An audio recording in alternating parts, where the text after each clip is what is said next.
నమస్తే శ్రీ మాత్రే నమః శ్రీ గురుభ్యో నమః క్రోధినామ సంవత్సరం జనవరి 2025 మేషాది ద్వాదశ రాశుల వారికి ఎలా ఉండబోతోంది పరిశీలన చూద్దాము. మీనరాశి. ఈ రాశి వారికి 5వ ఇంట కుజుడు, 11వ ఇంట రవి, బుధ, జన్మలో శుక్ర సంచారము జరగడం వలన దొంగల వలన బాధ, శస్త్రములు అంటే పనిముట్ల వల్ల గాయములు, చెడు ఫలితాలు, అపకీర్తి, అపకారం చేసే బుద్ధి, ఇలా అకాల భోజనము, బంధుమిత్రుల సమావేశము, రాజకీయ వ్యవహారాలు అస్తవ్యస్తంగా ఉండే సూచనలు కనపడుతున్నాయి. అయితే వివాహాది శుభకార్యాలు మీరు చేసే ప్రయత్నాలు అయితే మాత్రం సత్ఫలితాలను ఇస్తాయి, అనుకూలంగా ఉంటాయి. చేసే కృషి వృత్తి వ్యాపారాల్లో అయితే కనుక మంచి అభివృద్ధి గోచరిస్తోంది. పాత బాకీలు వసూలైపోతాయి. ధనాదాయము విపరీతంగా ఉంటుంది. ఈ రాశి వారికి సామాన్యమైన అంటే మిశ్రమ ఫలితాలు గోచరిస్తున్నాయి. తలపెట్టిన ప్రతి పని ఆటంకంతో పాటు ఆలస్యంగా నెరవేరే అవకాశం కనపడుతోంది. చేసే కృషి యందు అభివృద్ధి తక్కువగా కనిపిస్తోంది.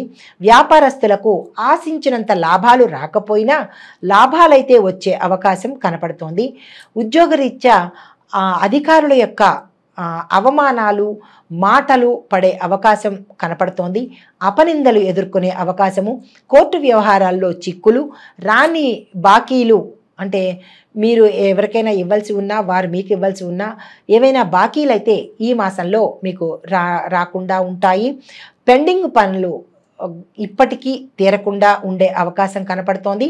విమర్శలకు గురి అయ్యే అవకాశం ఉంది. నమ్మిన వారి వల్ల మోసపోవడము, ఎంత మంచిగా వ్యవహరిద్దామనుకున్నా ఆటంకాలు, పేచీలు, చిక్కులు వచ్చే అవకాశం కనపడుతోంది. కలహాలు కూడా వచ్చి దానివల్ల స్నేహితులు, బంధువులు విరోధం అయ్యే అవకాశం ఉంది. భార్యాభర్తల మధ్య సఖ్యత లేకపోవడం వల్ల మనశ్శాంతికి లేకుండా ఉండే అవకాశం కనపడుతోంది. ఆరోగ్య విషయంలో జాగ్రత్త వహించండి. పనిముట్ల వల్ల గాయాలు, వాహన ప్రమాదాలు జరిగే అవకాశం కనపడుతోంది. శని కుంభంలో సంచరించడం మూలంగా ఏలినాటి శని ప్రభావం వల్ల కూడా వృధా కార్యాలు చేసి అలసిపోవటము, శత్రువులు పెరగడము, ఆస్తిని అపహరించడము, జీవిత భాగస్వామికి అనారోగ్యము, సంతానానికి కూడా అనారోగ్య సమస్యల వల్ల ధన వ్యయము, అనవసర దూర ప్రయాణాలు చేసి ఆరోగ్యాన్ని కోల్పోవడము, సంబంధిత విషయాలు జరిగే అవకాశం ఉంది. శత్రువులు, రుణాలు పెరిగే అవకాశం కనపడుతోంది. ఇంట్లో పెద్దవారి సంపాదన పెరుగుతుంది. రవి మకరంలో సంచరించడం వల్ల శత్రువుల వల్ల కొంత బాధ ఏర్పడే అవకాశం ఉంది. అయినప్పటికీ జయాన్ని సాధిస్తారు. అయితే ఈ రాశిలో ఉండే స్త్రీలకు వివాహం ఆలస్యమయ్యే అవకాశం కనపడుతోంది. దగ్గర దాకా వచ్చి సంబంధాలు చెడిపోయే అవకాశం ఉంది. అనవసరమైన ధన వ్యయము, ఉద్యోగంలో ఉన్నవారికి ఎంత కష్టపడినా కానీ అధికారుల మెప్పు పొందలేకపోవటము, ప్రమోషన్ వల్ల భార్యాభర్తల దగ్గర విడిపోయే అవకాశము అంటే దూర ప్రాంతాలకు వెళ్ళే అవకాశం కనపడుతోంది. కుటుంబ సమస్యలు, అనవసర ధన వ్యయము, ప్రత్యేకించి ఆడవాళ్లకు కీళ్ల నొప్పులు, మోకాళ్ళ నొప్పులు, గర్భ సంబంధిత రుగ్మతలు వచ్చే అవకాశం ఉంది. కాబట్టి తగు జాగ్రత్తలు తీసుకోవాలి. ఇప్పుడు ఏ రంగంలో ఉన్న వాళ్ళకి ఎలా ఉండబోతోంది? ముందుగా విద్యార్థులకు అతి కష్టం మీద మొదటి ఛాన్స్లో పాస్ అయ్యే అవకాశం ఉంది. ఎంతో కష్టపడితేనే కానీ ర్యాంకులు తెచ్చుకునే అవకాశం లేకుండా ఉంది. అయితే పరీక్షల్లో కొంతమంది అంటే ఇంజనీరింగ్ కానీ, డాక్టర్ కానీ, మెడిసిన్, లా కానీ ఇలాంటి విద్యార్థులు మంచి ర్యాంకులు సంపాదించే అవకాశం కనపడుతోంది. విదేశాల్లో చదువుకోవాలి అన్న మీ కోరిక ఈ మాసంలో తీరబోతోంది. తదుపరి ఉద్యోగస్తులకు పై అధికారుల వల్ల వేధింపులు ఎక్కువవుతాయి. ఊహించని ప్రదేశాలకు ట్రాన్స్ఫర్లు జరిగే అవకాశం కనపడుతోంది. ప్రమోషన్లు రావడం కూడా చాలా కష్టం మీద వస్తాయి, కానీ జాప్యం జరుగుతుంది. సుదూర ప్రాంతాలకు బదిలీ అయ్యే అవకాశం కనపడుతోంది. తద్వారా కుటుంబానికి దూరం అయ్యే అవకాశం ఉంది. అధికారుల మన్ననలు, కొంతమంది ఉద్యోగస్తులు అంటే అన్ని రంగాల్లో ఉద్యోగస్తులు కాకపోయినప్పటికీ కొంతమంది ఉద్యోగస్తులకు పై అధికారుల వల్ల మెప్పు పొందే అవకాశం కనపడుతోంది. గృహంలో మార్పులు జరుగుతాయి. గృహ నిర్మాణ పనులు ఏవైనా చేపట్టి ఉంటే అవి మధ్యలోనే ఆగిపోయే పరిస్థితి ఉంది. కాబట్టి కాబట్టి తగింత యోచన చేసుకొని మీరు ముందుకు వెళ్ళవలసిందిగా ప్రత్యేకమైన సూచన. తదుపరి వ్యవసాయదారులకు మొదటి పంట లాభిస్తుంది. పెట్టుబడులు కూడా మంచిగానే ఉంటాయి, మీకు లాభాలను తెచ్చిపెడుతుంది. పండ్ల తోటల వారికి, నర్సరీ రంగం వారికి చాలా చక్కని లాభాలు వస్తాయి. కౌలుదారులకు కూడా చాలా చక్కని లాభాలు వచ్చే అవకాశం కనపడుతోంది. ఇందు మూలంగా రైతులకు, వ్యవసాయదారులకు నేను చెప్పే చిన్న సూచన ఏంటంటే, ఇది ధనుర్మాసము, సంక్రాంతి జనవరి నెల సంక్రాంతి సమయం కాబట్టి మీరు నెల మొదటి నుంచి కూడా భూమాతకు కనుక పూజ చేసినట్టయితే కనుక ఆ తల్లి అనుగ్రహంతో ఏవైనా నష్టాలు కానీ కష్టాలు కానీ లేకుండా మిమ్మల్ని అనుగ్రహించే అవకాశం కనపడుతుంది. ఆ తల్లికి మీరు తప్పనిసరిగా పూజ చేయండి. ప్రతి శుక్రవారం కానీ ప్రతిరోజు కానీ భూమాతకు పూజ చేసి ఆ తల్లి యొక్క రుణాన్ని తీర్చుకుంటే మనకి అన్ని విధాలా ఆ తల్లి ఆశీస్సులు ఇస్తుంది. ఇది ప్రత్యేకించి చేతులు జోడించి వ్యవసాయదారులకు, రైతులకు నేను చెప్పే చిన్నిపాటి సూచన. తదుపరి వ్యాపారస్తులకు క్రయ విక్రయాల వల్ల మొదట్లో కొంత కలిసి వస్తుంది. ఊహించినంత లాభాలు అయితే రానప్పటికీ లాభాలైతే చవి చూస్తారు. కొన్ని వ్యాపారస్తులకు మిశ్రమ ఫలితాలు గోచరిస్తున్నాయి. ఒక్కొక్కసారి కొన్ని వ్యాపారస్తులు అంటే అన్ని రకాల వ్యాపారాలు మూసే స్థితి కానప్పటికీ కొన్ని వ్యాపారాలైతే మూసే స్థితికి వస్తుంది. కాబట్టి అవి ఏమిటి, ఎలా అనేది మీరు అంచనా వేసుకుని యోచన చెయ్యండి.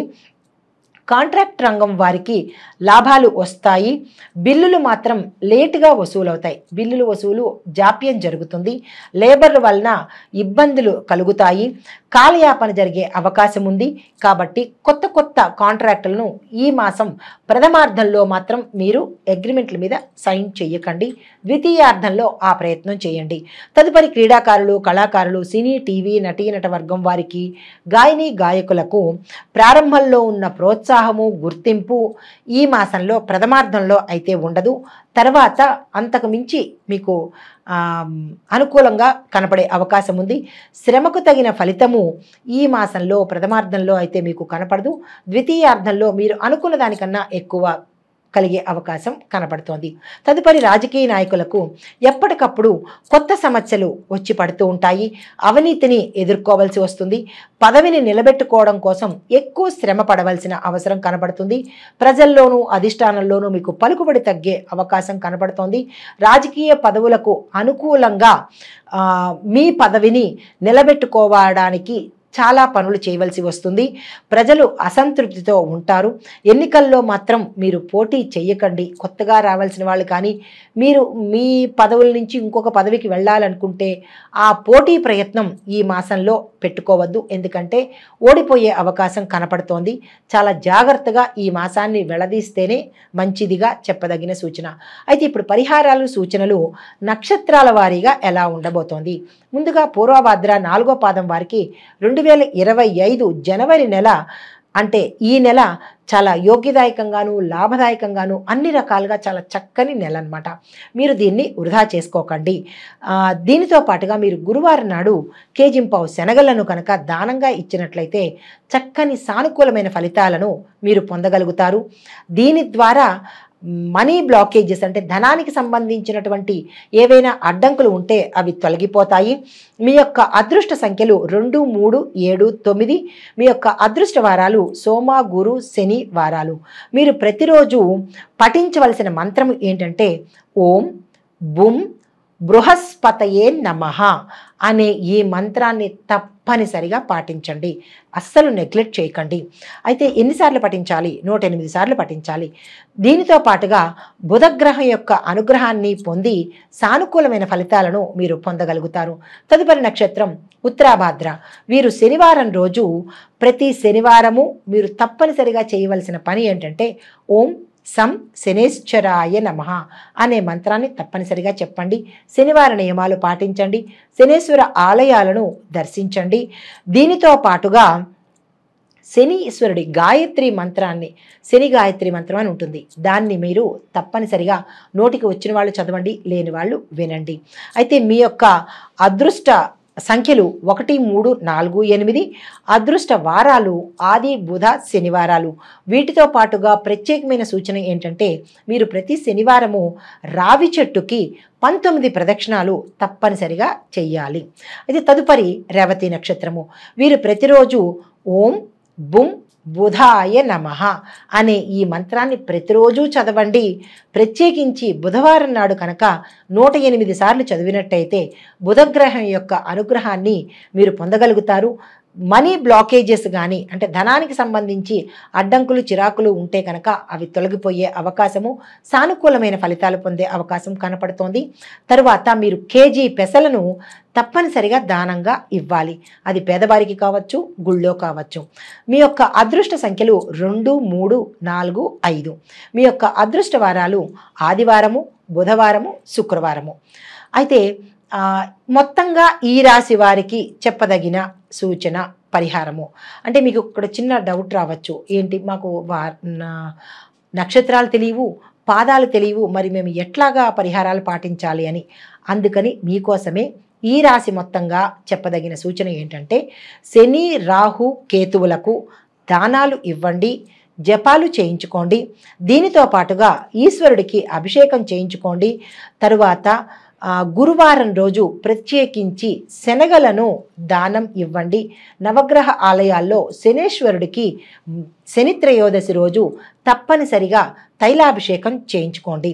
దీనితో పాటుగా హనుమాన్ చాలీసా ఆంజనేయ స్వామి గుళ్ళో చదివినా కానీ లేదా మీ ఇంట్లో చదువుకున్నా కానీ సానుకూల ఫలితాన్ని పొందే అవకాశం కనబడుతోంది.